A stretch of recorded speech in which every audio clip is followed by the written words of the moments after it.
ಹಿಂಗೆ ಗಾಳಿ ಸೋಕಿತ್ತು. ಈ ಹಿಂಗೆ ಸ್ವಂತದವ್ರು ಯಾರೋ ಇಬ್ರು ಇದ್ಬಿಟ್ಟಿದ್ರು.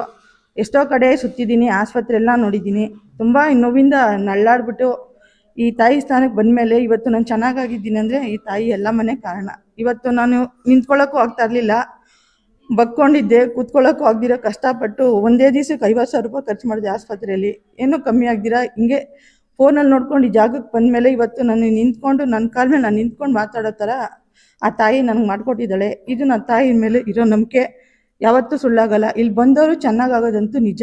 ಬಂದು ನಿಮ್ಮ ಕಷ್ಟ ಪರಿಹಾರ ಮಾಡ್ಕೊಳ್ಳಿ. ಈ ದೇವತೆಯಿಂದ ಎಷ್ಟೋ ಜನ ಒಳ್ಳೆಯದಾಗಿದೆ, ಬಂದು ಮಲ್ಕೊಂಡು ಬಂದಿದ್ದವ್ರು ಇವತ್ತು ಎದ್ದೋಗಿದ್ದಾರೆ ಅಂದರೆ ಈ ನಮ್ಮಮ್ಮನೇ ಕಾರಣ. ದಯವಿಟ್ಟು ಬಂದು ಇಷ್ಟಾನ ಜಾಗಕ್ಕೆ ನೀವು ಒಂದ್ಸಲ ಬಂದು ಹೋಗಿ, ಒಳ್ಳೆಯದಾಗುತ್ತೆ. ಸರ್, ನನ್ನ ಗಾಳಿ ಸಮಸ್ಯೆ ಬಂದು 5 ವರ್ಷ ಆಗಿದೆ ಬಂದು ಸೇರಿಕೊಂಡು.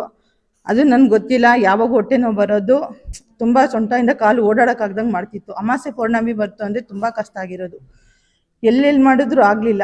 ಬಟ್ ಇಲ್ಲಿ ಬಂದಮೇಲೆ ಇವತ್ತು ನನಗೆ ಚೆನ್ನಾಗಾಗಿದೆ ಅಂದರೆ ಆ ಗಾಳಿನೂ ಬಿಡ್ತು. ಇವತ್ತು ನಾನು ಚೆನ್ನಾಗೂ ಆಗಿದ್ದೀನಿ ಅಂದರೆ ಆ ಅಮ್ಮ ಕಾರಣ.